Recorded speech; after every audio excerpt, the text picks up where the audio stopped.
بے حکم خداوند تبارک و تعالی اشرف الانبیاء نے تمام مسلمانوں کو حکم دیا کہ میری رسالت کی اجرت کو ادا کرنا ہے، اور وہ میرے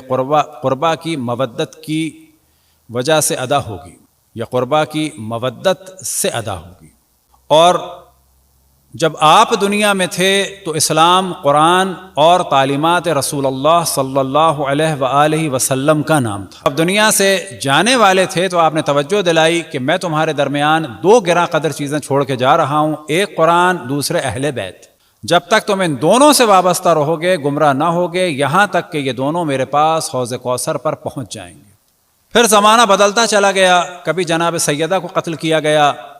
بلکہ خود سب سے پہلے اشرف الانبیاء کو قتل کیا گیا، زہر دیا گیا، جناب سیدہ کو قتل کیا، مولا امیر المؤمنین کو، امام حسن کو، اور امام حسن کو تو کہا جائے کہ زہر سے بھی، اور بعد میں ان کے جنازے پہ تیر چلا کے، اور پھر امام حسین علیہ السلام کو، اور پھر خاندان نبوت کو لگاتار قتل کیا جاتا رہا۔ اور پھر دین اتنے خطرے میں مبتلا ہو گیا کہ اب ضرورت تھی کہ ایک بہت ہی بڑے پیمانے پر خون دیا جائے اللہ سبحانہ و تعالیٰ کی راہ میں، اور باطل کے چہرے سے نقاب کو ہٹایا جائے۔ اب سابقہ نشستوں میں جو ہم نے اصل چیز کی جانب توجہ دلائی وہ یہ تھی کہ یزید ہی واقعہ کربلا کا صرف تنہا ذمہ دار نہیں تھا،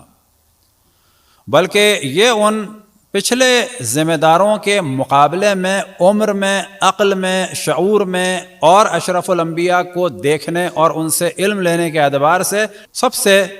کم تھا۔ یعنی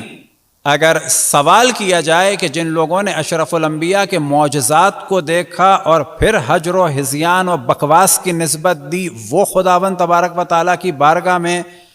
زیادہ بڑے مجرم ہیں اور ان کا زیادہ سخت حساب ہوگا، یا اس یزید کا کہ جس نے وحی الہی کا انکار کیا لیکن معجزات رسول اللہ کو اپنی آنکھوں سے نہیں دیکھا؟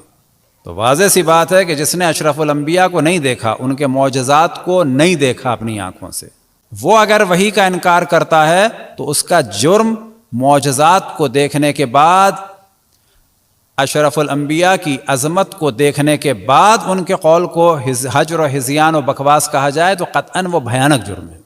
اب جو سابقہ جتنا خون بہا اصحاب کا، بلکہ سب سے پہلے خود جناب سیدہ کا، بعد اشرف الانبیاء مولا امیر المؤمنین کا، امام حسن کا، جناب حضرت ابو ذر کا، جناب محمد ابن ابو بکر کا، جناب عبید اللہ ابن عباس کے دو کمسن بچوں کو ذبح کیا گیا، پھر خالد ابن ولید کے ذریعے سے مالک ابن نویرہ، تو یہ سب جو خون بہے، پھر جنگ جمل میں، جنگ صفین میں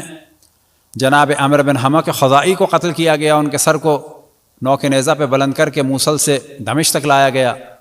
جناب حجر بن ادے کو قتل کیا گیا کہ جن کی قبر کو کھودا IS والوں نے۔ اتنا خون بہہ چکا تھا،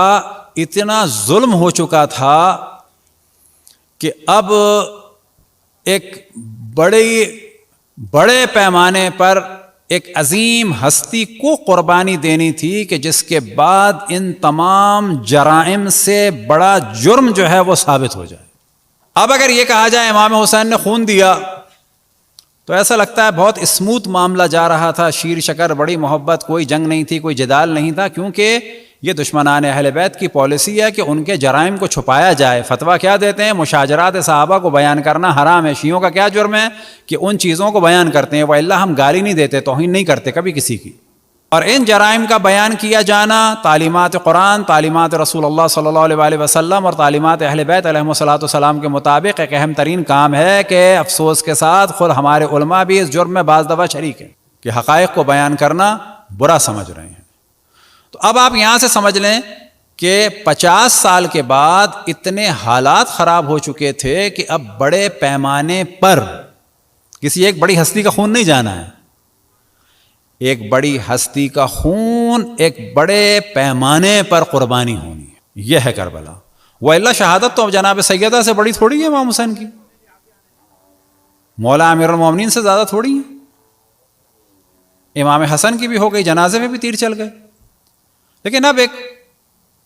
ایسی مظلومیت کا جلوہ ہو کہ جو چھپائی بھی جائے تو نہ چھپا، اور یہی وجہ ہے کہ ان تمام مظلومیتوں کو ذکر کرنا چاہیے، لیکن جو سب سے زیادہ فوکس ہے وہ کس مظلومیت کی جانب ہے؟ امام حسین علیہ السلام.